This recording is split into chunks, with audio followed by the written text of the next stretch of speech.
This episode of the Officer Down Memorial Podcast is sponsored in part by Law Enforcement Labor Services in Minnesota. Law Enforcement Labor Services, also known as LELS, is Minnesota's largest public safety labor union, with over 7,000 Minnesota public safety members serving in all areas of public safety. Law enforcement, 911 dispatch centers, corrections, public safety administrative support personnel, and firefighters. Established in 1977, LELS serves over 260 different public safety agencies and over 450 locals across the state of Minnesota. With their administration, general counsel, 3 staff attorneys, and 14 business agents, LELS provides contract negotiations for better wages and benefits, grievance processing and representation, discipline representation, mediation and arbitration, assistance with representation for post-board hearings, and in-line of duty death benefits for survivor families. Find out more about Law Enforcement Labor Services at LELS.org. LELS.org. Episodes of the Officer Down Memorial Podcast may contain strong language and violent content. Listener discretion is advised. Hi, everyone, and welcome. I'm Sheriff Scott Rose from Minnesota, and I'm your host for today's new episode of the Officer Down Memorial Podcast. Walking eastbound. In each episode of the Officer Down Memorial Podcast, we'll share the details and the stories of how these men and women heroically lost their lives in the line of duty. Our mission is to help ensure their service and sacrifice is never forgotten. Thanks for spending some time with me today to remember and honor these fallen heroes.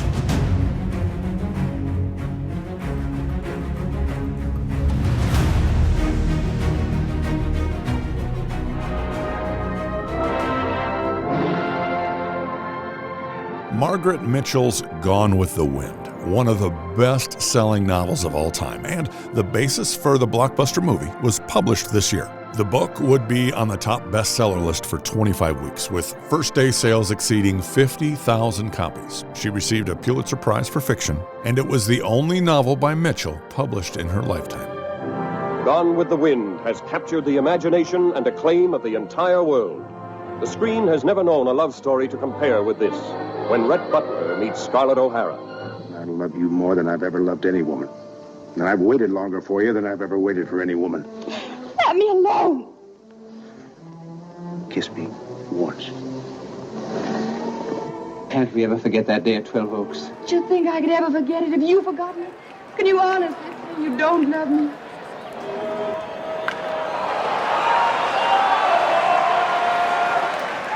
This year, the U.S. Baseball Hall of Fame elected its first members in Cooperstown, New York. Ty Cobb, Babe Ruth, Honus Wagner, Christy Mathewson, and Walter Johnson. The 11th Olympic Games were held this year, and they were hosted by Germany in Berlin. The Nazis, led by dictator Adolf Hitler, had promised to remove any anti-Semitic language after several nations threatened to boycott the event. Ultimately, over 4,000 athletes from 49 countries participated in the Games that were overshadowed by swastika banners, Nazi propaganda, and the illusion that Germany was a peaceful and tolerant nation. Here was Hitler's opening statement. Ich verkünde die Spiele von Berlin zur Feier der 11. Olympiade neuer Zeitrechnung als eröffnet. He said, I proclaim the Games of Berlin, celebrating the 11th Olympiad of the modern era, to be open. The year was 1936. The country was 7 years into what was called the Great Depression, the severe global economic downturn that started back in 1929. It was the longest and most severe depression in modern history. The hardships on families were devastating. Families were struggling, especially children, women, minorities, and the working class. Widespread unemployment, poverty, and hardship were experienced by many. And the crisis began in the United States and spread to nearly every country in the modern world.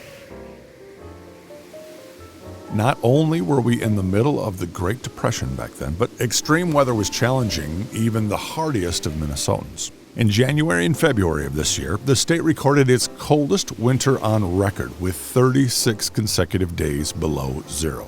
That brutal winter was followed by one of the most severe heat waves in modern history in North America.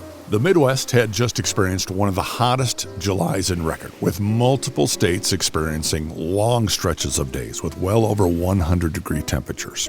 An estimated 5,000 people nationwide died during the heat wave.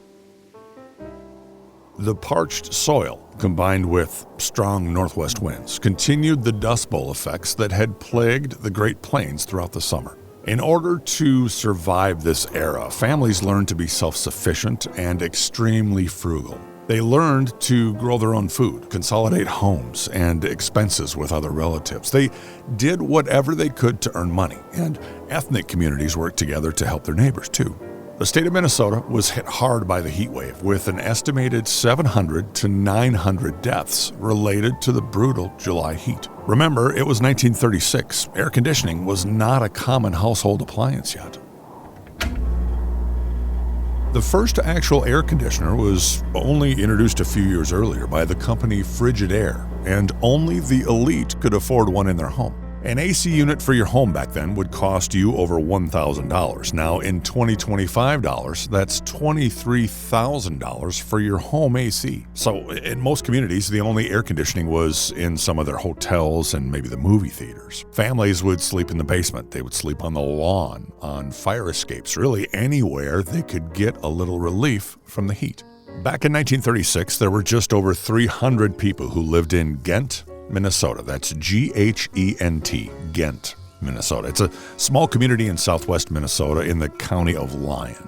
The original village of Ghent was called Grandview in the 1870s. Later, it was renamed Ghent in 1882, named after the Belgian city of the same name. The Winona and St. Peter Railway Company platted through this community. The area was settled by numerous Belgian immigrants looking for fertile land to homestead. The city of Ghent was and is known as the roly-boly capital of the world. Roly-boly was a sport brought to Minnesota by the early Belgian immigrants. It's a traditional Belgian wheel-shaped lawn bowling sport, often described as a cross between curling and horseshoes. Locals will tell you the Belgians invented the game, but Minnesotans perfected it. Teams of 3 to 4 players will roll or lob a resin or rubber bowly, they call it, down a 42-foot dirt or clay alley, trying to get closest to the stake to score. These bowlies made out of rubber or resin, some of them almost look like a solid pushmore tire, but they'll roll or lob them towards this short pin at the end of the alley and try and score. The sport became a popular pastime back then. It brought these Belgian communities together. It created league nights, other events, and friendly family games that everybody played and everybody gathered around and enjoyed.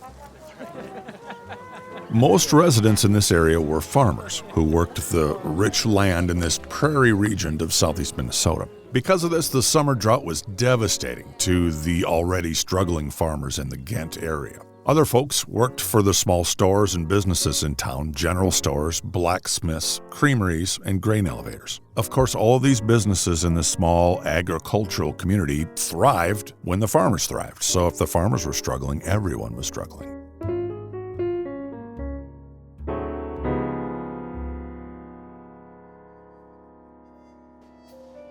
Back in the 1930s, small communities like this in Minnesota often appointed a man to act as the city's law enforcement officer. These men were referred to back then as city marshals, and their primary responsibility was upholding the law. This title was later replaced by the title of police chief in most communities. Some smaller communities also tasked their city marshals with other maintenance duties, like lighting and extinguishing street lanterns at night, for example. The 1930s also marked the start of the transition from horseback to motorized vehicles, including Model A's and motorcycles for some of the city marshals. In 1936, the city of Ghent's city marshal was Arnold Borson. Arnold was born in October of 1902 in the southeast Minnesota community of Granite Falls. He was the firstborn child to Norwegian immigrants, Olaf and Oleva Borson, the firstborn of what would eventually be 8 siblings. Arnold would later marry 22-year-old Florence Marie van Altvorst in October of 1934.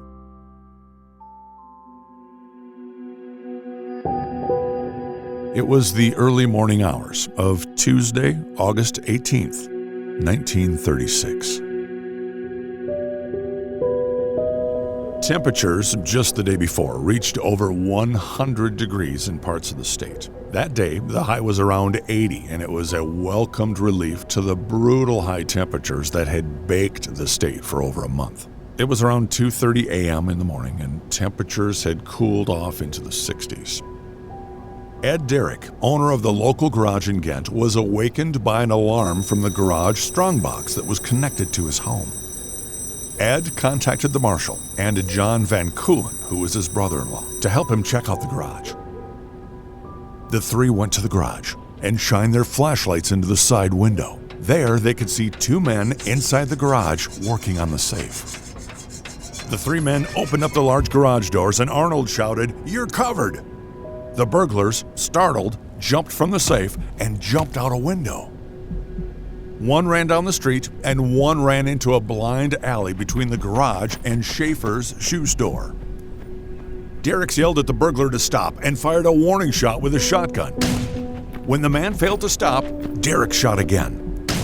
The burglar went down after the second shot in the street in front of Schaefer's shoe store. He then went back into the store with John to do a secondary search of the garage.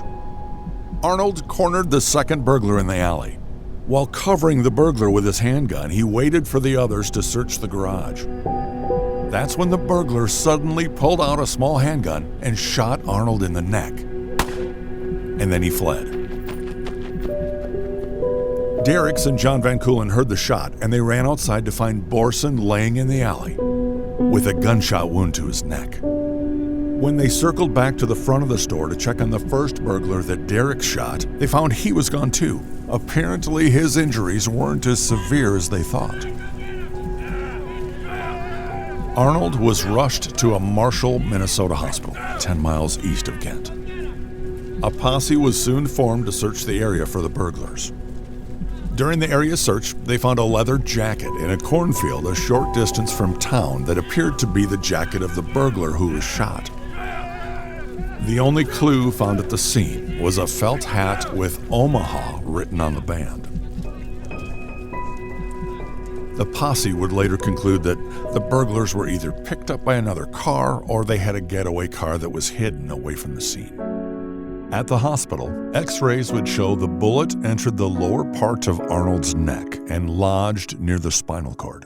His legs were paralyzed. It was decided that he needed the care of a specialist, and he was rushed to the Mayo Clinic Hospital in Rochester on Tuesday. Doctors worked throughout the week to try and save Arnold, but that following Saturday at 10:55 p.m., Arnold Borson died from his injuries. The Borson family, along with hundreds of friends and neighbors, gathered to pay their respects at the funeral for Marshal Arnold Borson. It was held August 25th at St. Eloi Church in Ghent, which is actually the same church that he and Florence were married in just a couple of years before. Throughout the morning before the funeral, a line of friends passed by his casket, which was on display in the Borson home near the church. Reverend Pilger gave the sermon and remembered Arnold as being honorable, brave, and kind. Arnold's body would be laid to rest at the St. Eloi Cemetery.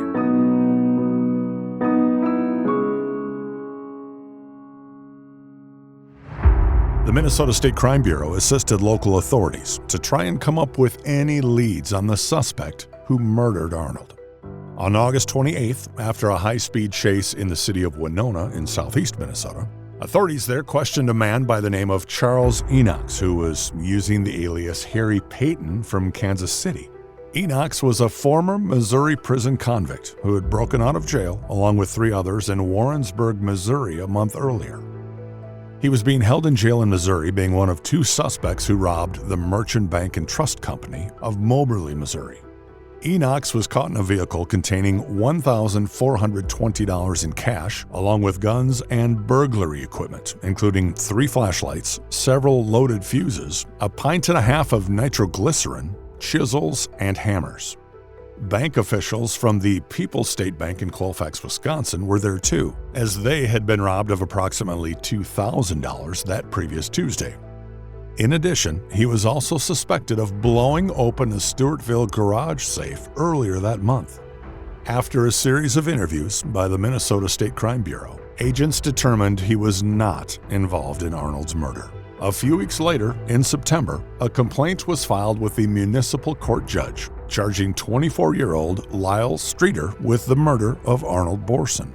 Streeter was a resident of Marshall and worked at a restaurant there. In researching Arnold's story, we weren't able to find any records indicating what evidence authorities felt they had that tied Streeter to Arnold's murder. However, records do show Streeter was indicted for the murder and he was held in jail. And a few months later, on Friday, December 4th at 11 a.m., 23-year-old Lyle Streeter was acquitted of first-degree murder charges by a Lyon County District Court jury after 19 hours of deliberation.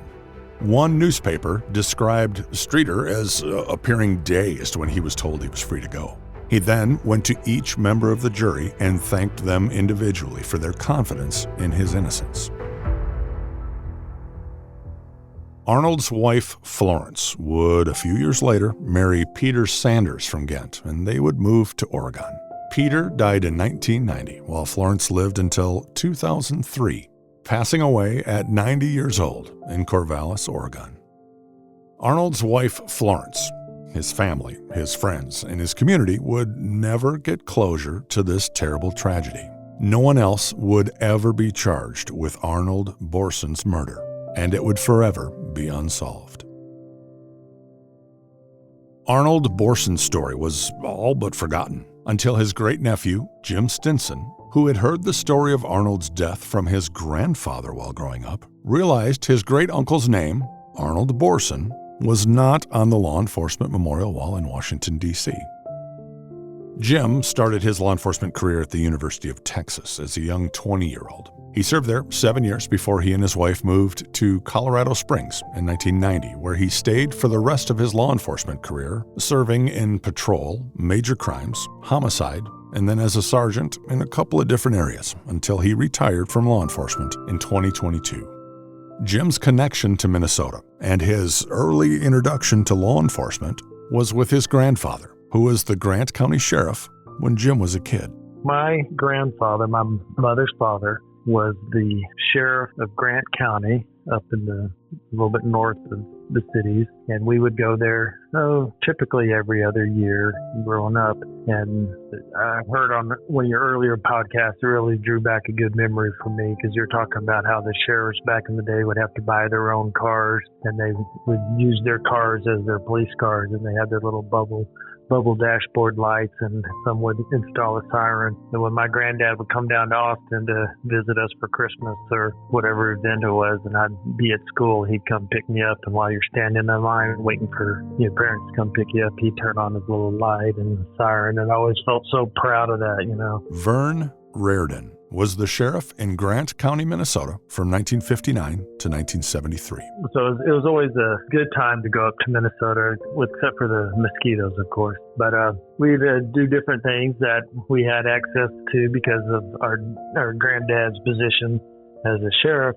And one of the things that he had is he carried one of the old Thompson 45 caliber submachine guns in his car. And so we were out, and I distinctly remember this, and I have a picture of my brother and me out there in a field, and my brother's holding the gun and I'm right behind it, and we were shooting it, and it was bouncing us around, and fortunately we were shooting downrange and not towards anybody. It was back then that Jim's mother first told him about his great Uncle Arnold. It was kind of weird because I'm just a little knucklehead kid and I don't know anything from anything, and my mom told me about my grandmother. Her brother got killed in the line of duty responding to a burglary alarm, and I was either 6 or 8 at the time. And, I know I romanticized it. I just thought, that's, because John Wayne, this is in the late 60s, early 70s time. And, you see all the John Wayne movies and, the hero dies in the end, and it's sad, but it's romantic and all that. And that's just kind of how I envisioned that. And it just, that here's my mom's uncle, my great uncle, who I'd never met, and this was in 1936, so it was way before I was born. Him just, giving his all for being a police officer, doing what was right, protecting the people, and a purveyor of justice, if you will. So that just kind of stuck with me. And our family is a relatively small family, and we never really talked about it that much. In 2007, Jim went on a field trip to Washington, D.C. with his son's school class, and they got to tour a lot of the historical sites on the mall. That's when Jim suggested that they should go see the National Law Enforcement Memorial Wall.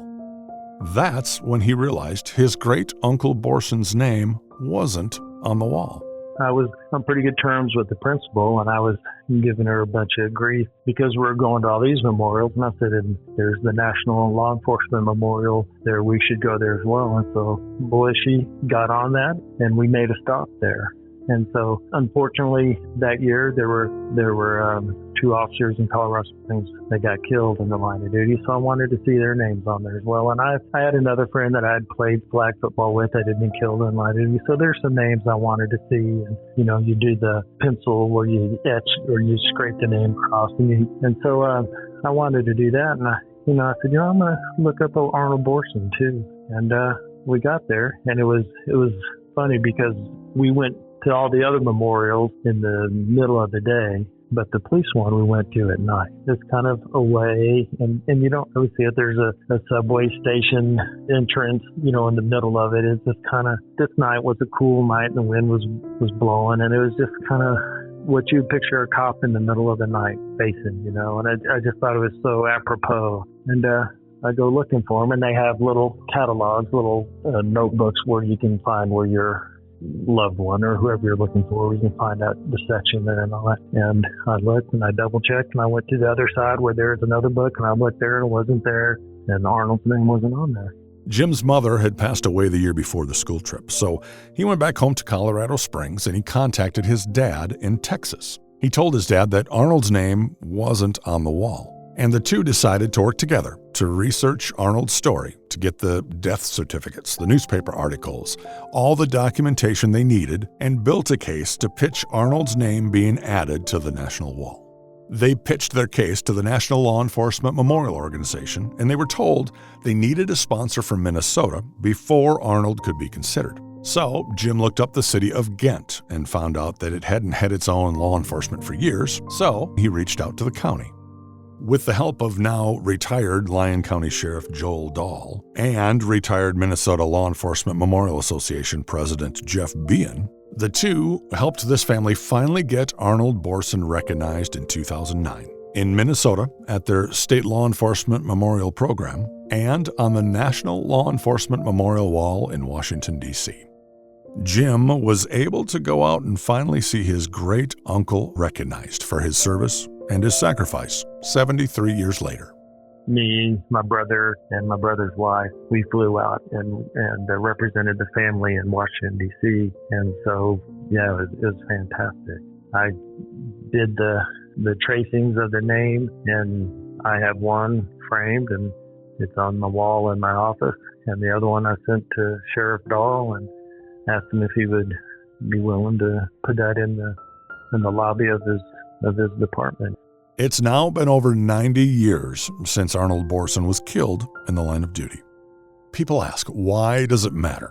Why is it important for us to continue to remember heroes like this nearly 1 century later? Well, Arnold was the son of Norwegian immigrants who came from a culture driven by their faith in God, their strong work ethic, dedication to family, tradition, and heritage. 1/3 of all Minnesotans claim Nordic heritage, making Minnesota the hub of Norwegian American culture. Being appointed marshal back in the 1930s meant he was a man of principle, one that his community trusted. Arnold was the primary law officer for Ghent. He was responsible for everything from arresting vagrants and habitual drunks to serving court papers. Marshals back then often worked 12 to 16-hour days, 7 days a week, with as little as 1 day off per month. They were always on call and always available for emergencies. Back in the 1930s, law enforcement officers knew when they walked out their door to go to work, they could be put into any number of dangerous situations where they may not survive, where they may not go home at the end of their shift to their families.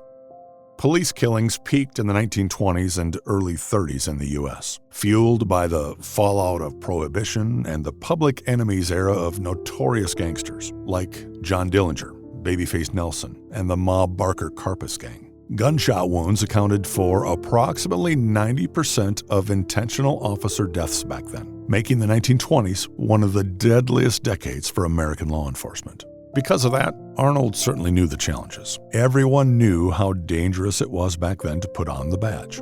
But Arnold took on this calling anyway. He took on this calling to take care of his family, to take care of and serve his community. A calling to help make his community a little safer for his family and his friends. A calling that Arnold knew came with challenges, that came with risks. Yet it was a calling he was willing to take on to try and help make a difference in their small town of Ghent. We continue to remember fallen heroes like Arnold because they gave their life for their community, so we must never forget their service and sacrifice. Also, because remembering our fallen heroes is the best way to honor the men and women currently patrolling our streets today. Honoring our fallen reminds those currently serving and those considering service the importance of this calling, of this commitment to community, and it reminds our community the same importance. A calling that sets these men and women apart from the rest. A calling that recognizes the importance of service before self. Remembering honors all of our heroes, past and present, like Ghent City Marshal Arnold Borson. There are a number of photos on his memorial page on our website that includes family pictures and newspaper articles. You'll find the link to his page in the show notes. Together, as we listen and learn about his story, we can all help ensure Marshal Arnold Borson's service and sacrifice will never be forgotten. Walking eastbound. Thank you for spending the time to listen, learn about, and honor the memory of this fallen hero. Make sure you take the time to thank your local law enforcement for their service and their sacrifice. And don't forget to thank their families too. They also sacrifice so much for our safety. It's up to us to help ensure the sacrifices made by these fallen heroes and by their families are never forgotten. So please share this podcast with family and friends. Until next time, this is the Officer Down Memorial Podcast. I'm Scott Rose. Thanks for listening.